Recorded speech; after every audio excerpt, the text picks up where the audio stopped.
지난 수요 설교 시간에 우리가 야고보서를 처음 시작하면서 야고보 사도가 편지 서두에 인사하자마자 시험과 기도에 대한 이야기를 꺼낸 것을 우리가 살펴보았습니다. 그만큼 우리 그리스도인들에게 있어서 시험이라는 것이 늘 있는 것이고 또 중요한 것이기 때문이다, 이렇게 말씀을 드렸습니다. 여러분, 시험은 두 가지 종류가 있다고 그랬죠. 내적으로 우리를 타락시키려고 하는 유혹, 템테이션이 있고, 그리고 또 하나님께로부터 오는 시련, 테스트, 트라이얼이 있다, 이렇게 말씀을 드렸습니다. 그래서 우리를 타락시키고 넘어뜨리기 위한 유혹, 그 유혹은 인내하는 것이 아니라 단호히 거부하고 물리쳐야 하는 것이다. 그러나 시련은 누가 주시는 거예요? 바로 나를 잘 아시는 하나님께서 주신 것이기 때문에 감당할 수 있는 시련을 주신다라고 했습니다. 그러므로 그 시련이 변해서 축복이 될 것을 믿으면서 기쁨으로 인내해야 한다, 이렇게 말씀을 드렸습니다. 그런데 그게 힘들다는 거예요. 어렵다는 거죠. 그래서 그때는 모든 사람에게 후히 주시고 꾸짖지 않으시는 하나님께 구하라, 그렇게 말씀을 함께 나누었습니다. 그래서 하나님께 지혜를 구하면 후히 주시고 꾸짖지 않는 하나님께서 그 지혜를 주심으로 말미암아 그 시련들을 넉넉히 이기게 해주신다라고 약속을 하셨습니다. 그러면 오늘 말씀을 통해서는 왜 이 시험이 근본적으로 오는 것인가, 그 시험의 원인에 대해서 함께 살펴보기를 원합니다. 먼저 우리 그리스도인들은요, 세상 가치관이 아닌 천국의 가치관을 갖고 살아가는 사람들입니다. 전에는요, 세상들이 말하는 그런 것들, 중요하다라고 얘기하는 것들, 꼭 가져야 된다, 꼭 성취해야 된다, 추구해야 된다, 그런 것들, 그것을 추구하면서 살다가 이제 예수 믿은 직후에는, 예수님이 나의 주인이 되신 이후에는 그런 것들이 별로 중요하게 여겨지지 않게 되는 것이죠. 왜 그렇습니까? 세상에 감추어진 보화, 즉 예수 그리스도를 만났기 때문입니다. 그래서 예수님의 말씀과 예수님의 인격과 예수님의 삶이 우리의 목표가 되는 줄로 믿습니다. 그러나 이렇게 하나님의 자녀가 된 그리스도인들도요, 세상 가치관을 버리지 않고 그대로 갖고 살아갈 수 있다는 것이죠.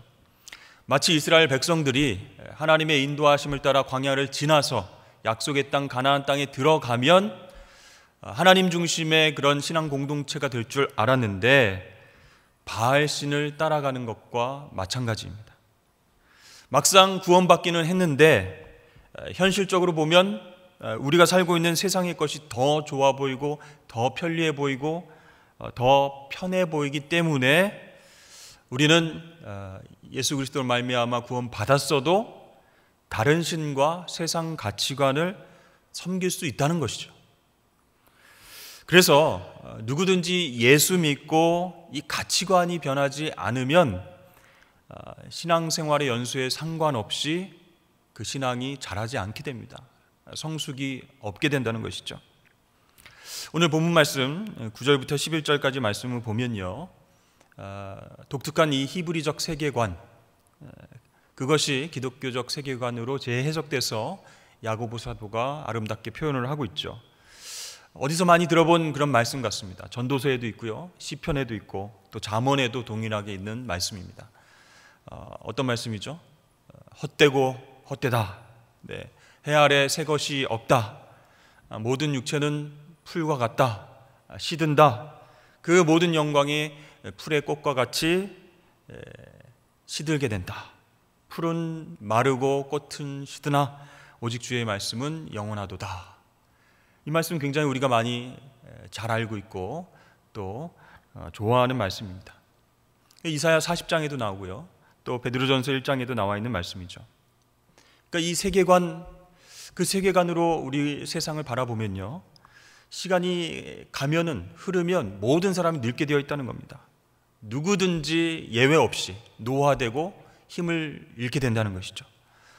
우리 아버지들 보면요, 영원히 젊고 힘이 있을 것 같았는데 이제 그 아버지가 손자 손녀를 보면 그 그 앞에서 맥을 못 추는 그런 할아버지가 된다는 것이죠.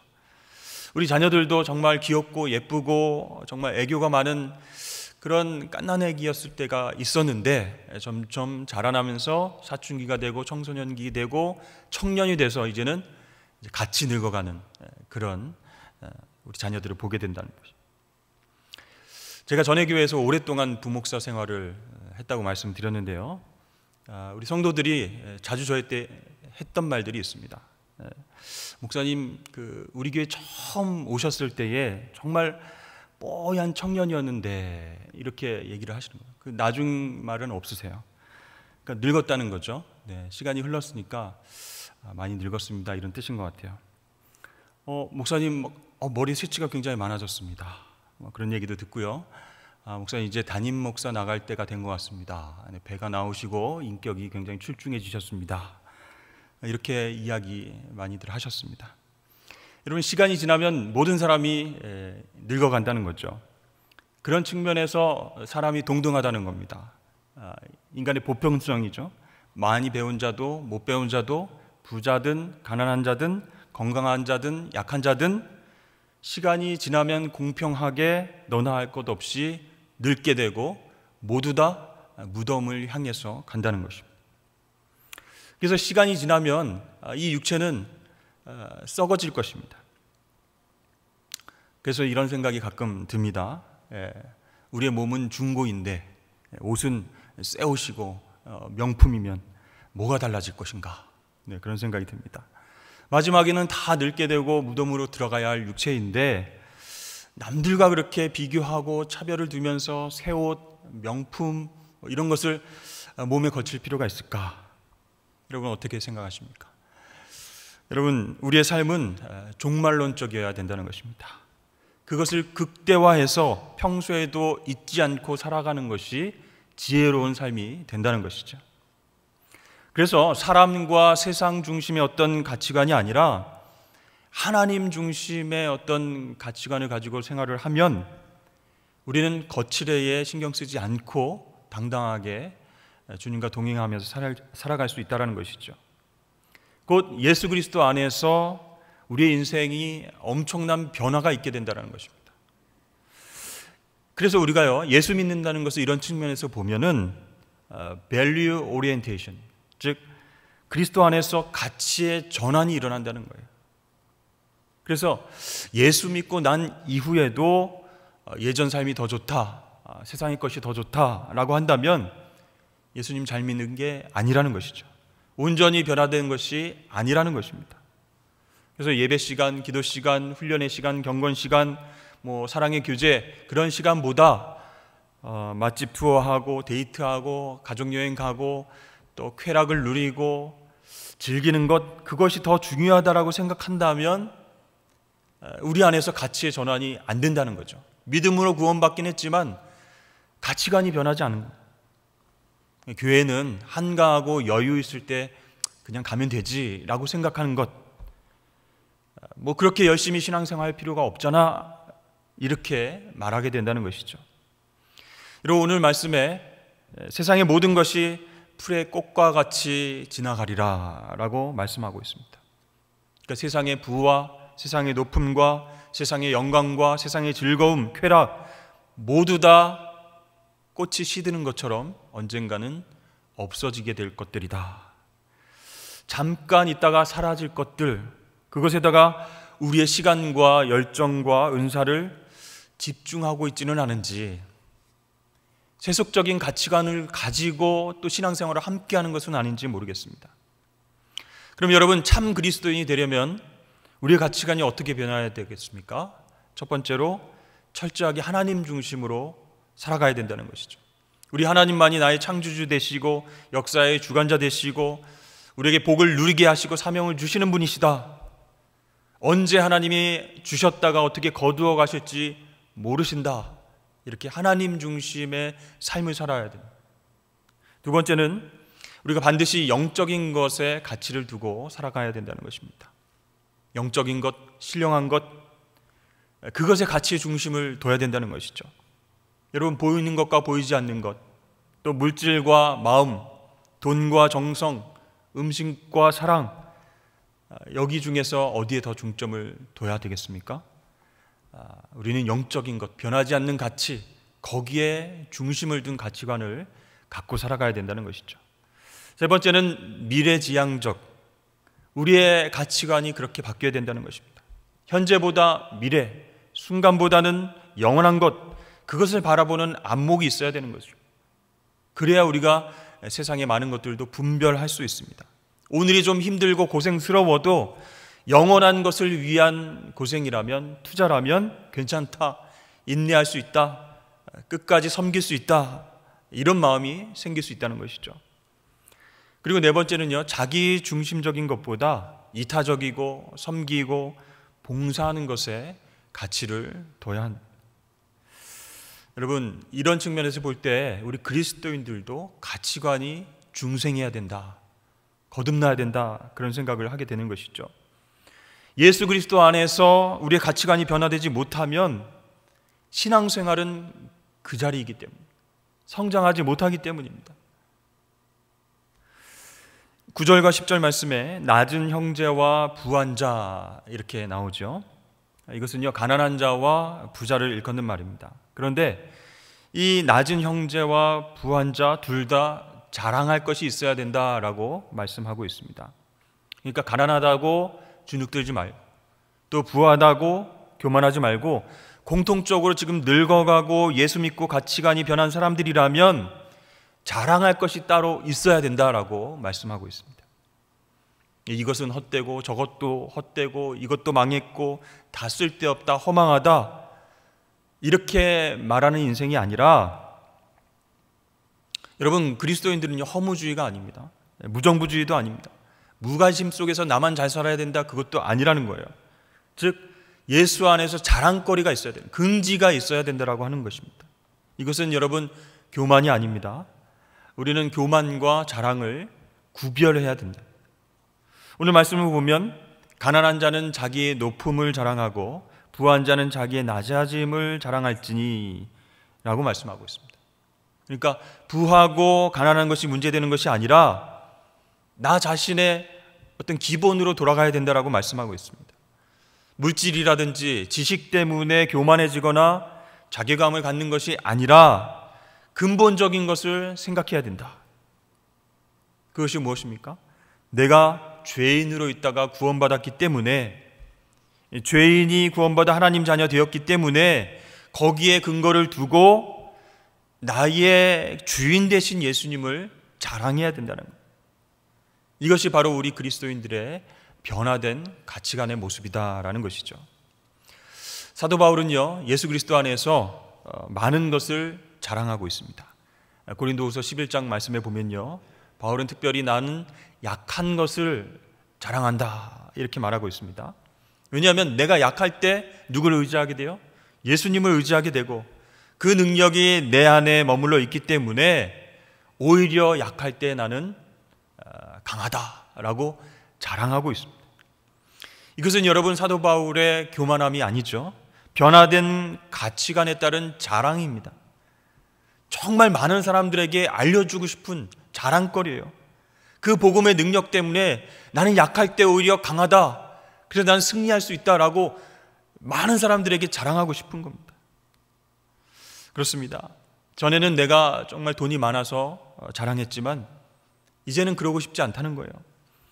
내가 전에는 많이 배우고 많이 알아서 똑똑하다고 자랑했지만 예수 믿은 직후에는 이제 그것이 부끄럽다는 겁니다. 세상적인 모든 것들이 자랑거리가 되지 않음을 깨닫게 되는 것이 우리 그리스도인들이라는 거예요. 그러니까 예수 믿고 나니까 예전에 정말 죽자사자 매달리고 이게 중요하니까 이건 꼭 성취해야지, 이건 꼭 내가 이뤄야지, 이렇게 세상의 많은 일들이 별것이 아님을 깨닫게 된다는 것이죠. 오늘 말씀에도 낮은 형제, 부한 자 이렇게 표현하고 있는데요, 둘 다 그리스도 안에서 형제이죠. 이 낮은 형제는 자신의 높음을 자랑하고요, 부한 형제는 또 자신의 낮아짐을 자랑하고 있습니다. 그러니까 예수 안에서 한 형제 자매가 되었기 때문에 서로의 낮아짐과 높아짐을 통해서 예수님만 드러나게 된다는 것이죠. 사랑하는 성도 여러분, 우리 그리스도인들의 가치관은요, 넉넉합니다.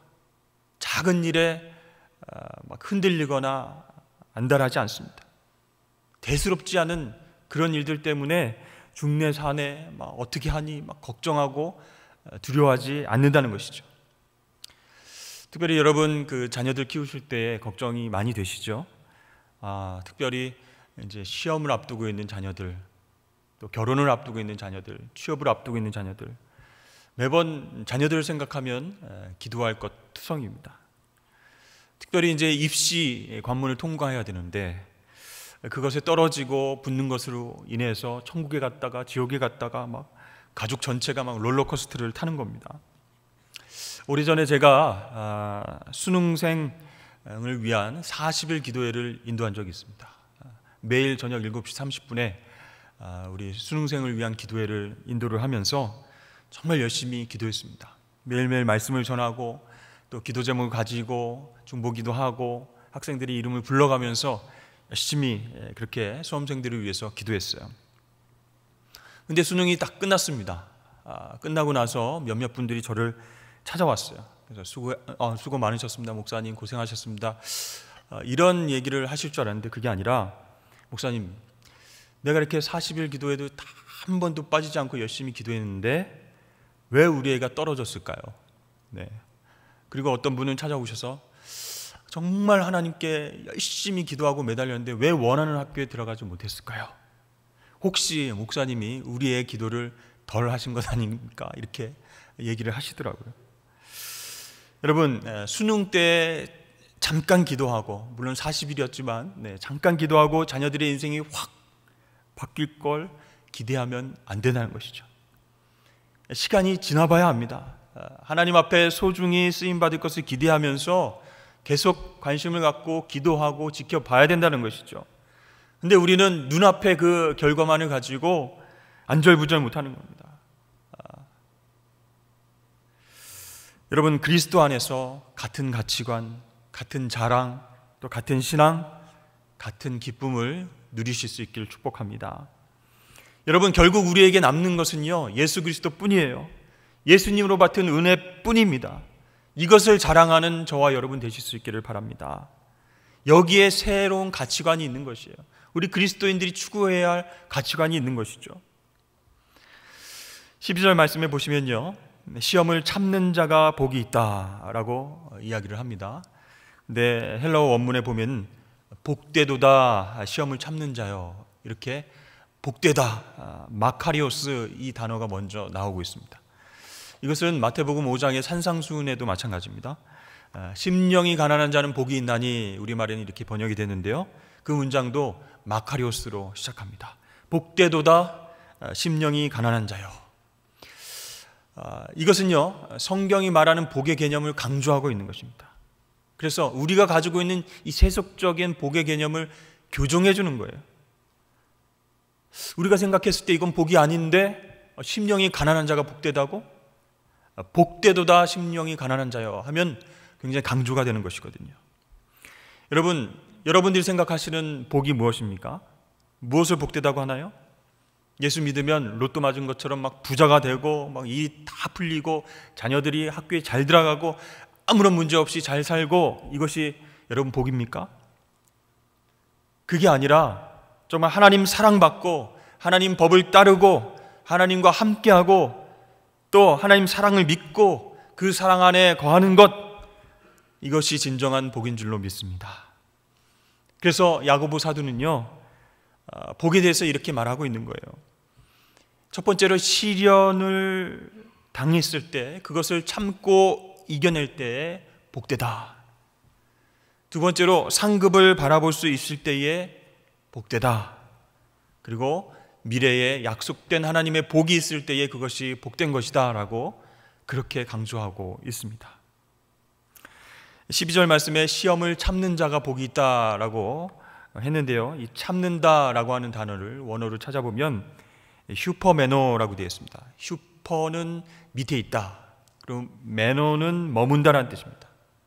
그러니까 밑에 머문다라는 뜻인데요, 시험을 참는다는 것은 시험을 당한다라기보다 시험을 맞이한다, 그런 뜻이 강한 그런 단어입니다. 아무튼 시험을 참는다라는 말은 능동적으로 시험을 맞이한다라는 뜻이에요.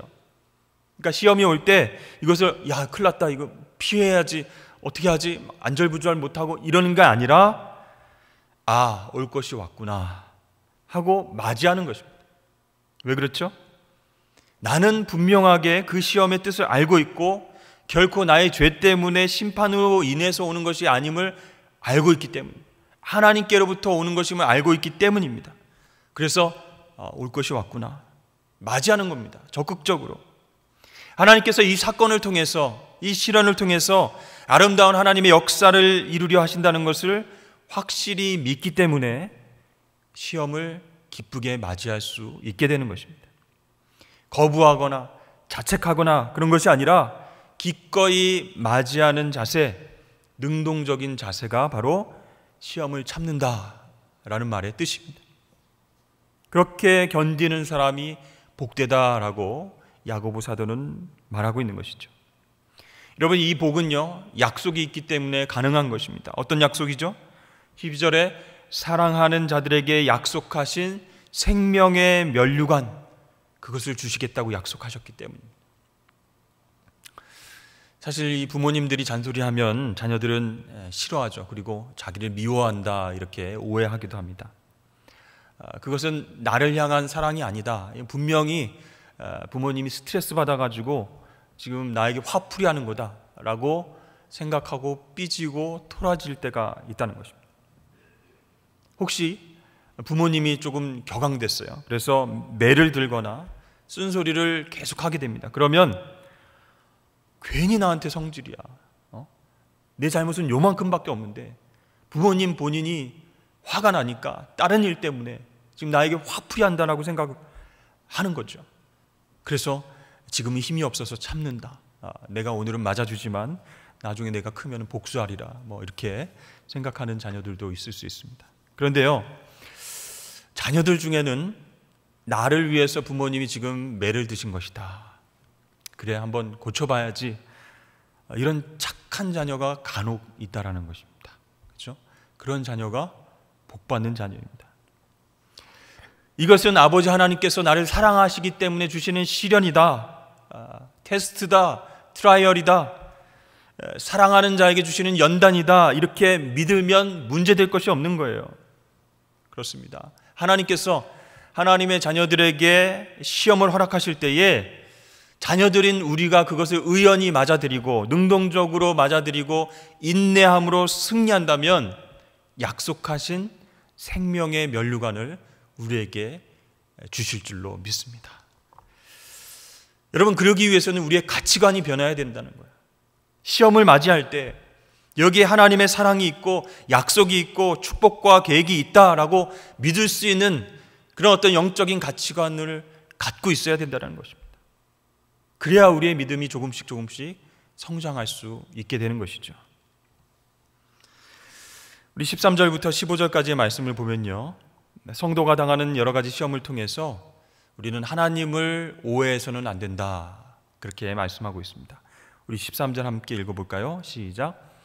사람이 시험을 받을 때에 내가 하나님께 시험을 받는다 하지 말지니 하나님은 악에게 시험을 받지도 아니하시고 친히 아무도 시험하지 아니하시느니라.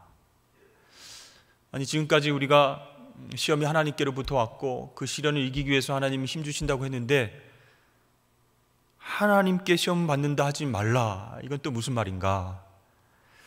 사실 여러분, 2절과 12절에 나오는 시험은요 모두 시련, 테스트, 트라이얼이라고 하는 뜻이 있습니다. 근데 여기 13절에 나오는 시험이라고 하는 단어 페이라조는요 유혹, 템프테이션의 의미가 강한 그런 단어입니다.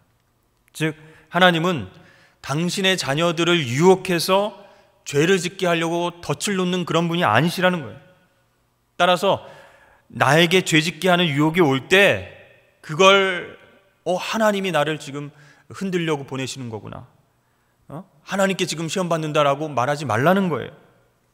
오히려 하나님께서는 어떤 입장입니까? 말씀하시고 가르쳐 주시고 깨우쳐 주시는 거예요.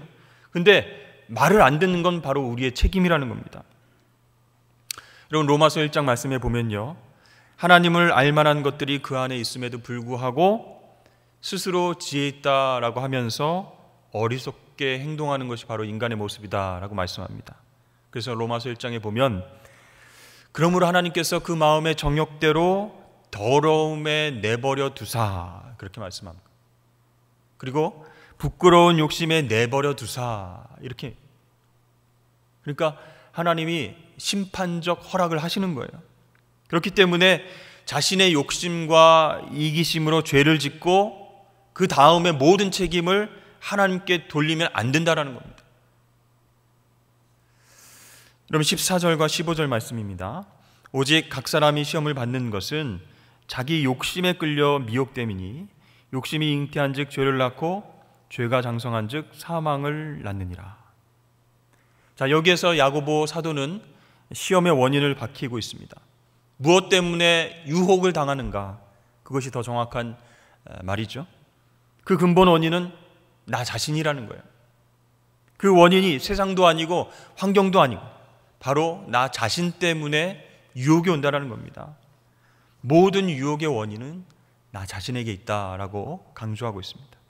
그러니까 나는 넘어가지 말아야 되는데, 흔들리지 말아야 되는데 계속 마음을 막 끄는 게 있다라는 거예요. 막 휘어잡아서 나를 그쪽으로 가게끔 만드는 어떤 힘이 있다라는 겁니다. 여러분, 죄를 지은 우리 아담과 하와를 한번 생각해 보시죠. 선악과를 먹은 이후에 아담이 하나님께 뭐라고 했습니까? 제가 잘못했습니다. 제가 유혹당해서 따먹었습니다. 하나님 명령을 불순종했습니다. 이렇게 말하면 될 텐데 자신의 죄를 옆에 있는 하와에게 돌렸습니다. 창세기 3장 13절 말씀 보시면 하나님이 주셔서 나와 함께 있게 하신 여자 그가 그 나무 열매를 내게 주므로 내가 먹었나이다. 이 얘기는 뭐예요? 하나님이 주셔서 나와 함께 있게 하신 여자, 그 여자 때문입니다. 하나님이 나에게 주신 여자 때문입니다 하고 하나님께 지금 책임을 돌리고 있는 겁니다. 하나님이 너와 함께 있어 라고 만들어주신 여자 때문에 선악과를 먹게 됐으니 하나님 책임입니다 라고 돌리고 있죠. 그럼 하와는 어떻게 얘기했습니까? 하와는 자기 때문입니다 라고 얘기했습니까? 아니죠. 뱀 때문에 그렇게 됐습니다 라고. 뱀이 나를 꿰므로 내가 먹었나이다 이렇게 하나님 앞에서 변명하고 있죠. 그 뿌리 깊은 죄악이 바로 여기서부터 나왔다는 겁니다. 나의 욕심으로부터 시작된 것이 죄를 낳게 됐고 죄가 장성한 즉 사망을 낳게 되는 거예요. 그래서 아담과 하와 인류의 조상은 죽음에 이르는 하나님의 심판을 받게 되었습니다. 종종 그 범죄한 사람들의 인터뷰를 우리가 들을 때가 있는데요. 다 제 잘못입니다. 이렇게 심플하게 다 고백하고 그렇게 인정하는 사람 별로 없습니다. 공통적으로 책임을 다른 사람에게 막 전가를 하고 나 혼자 죽지 않겠다.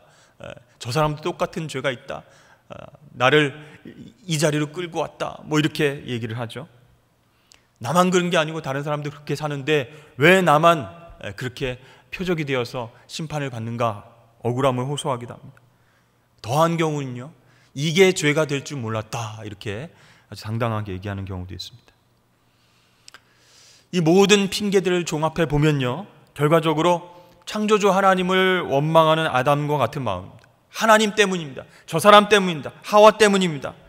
하나님께서 나를 위해서 만드신 그 여자 때문입니다. 저 뱀 때문입니다. 그렇게 책임을 전가하게 되는 거죠. 여러분, 내가 어떤 죄를 지었을 때에 남에게 책임을 넘겨서는 안 되는 것이죠. 더군다나 하나님께 책임을 돌리면 안 된다는 겁니다. 그럼 여러분 회개가 되지 않습니다. 먼저 내 죄를 인정해야 회개가 시작이 되는데 그게 안 된다는 거예요. 내 죄를 인정하고 하나님 앞에 나아갈 때 그때 하나님께서 우리의 죄를 용서해 주실 수 있는데 누구 때문입니다. 죄 때문입니다. 또 하나님이 안 도와주셨잖아요. 이렇게 책임을 전가할수록 우리는 회개할 수 없게 되는 것이죠. 여러분, 새가 머리 위로 날아가는 것은 막을 수 없다. 그런 얘기가 있죠. 그렇지만 내 머리 위에 둥지를 트는 것은 막을 수 있다. 마틴 루터가 한 말입니다. 그러니까 우리에게 다가오는 그 계속되는 유혹들, 그것들을 다 막을 수는 없습니다. 그러나 그 유혹에 집착해서 정욕이 되어버리고 의지적으로 행동해서 죄를 짓게 되는 것은 막을 수 있다는 겁니다. 어떻게 해요? 어떻게 하면 우리 머리 위에 죄의 둥지가 트는 것을 막을 수 있을까요?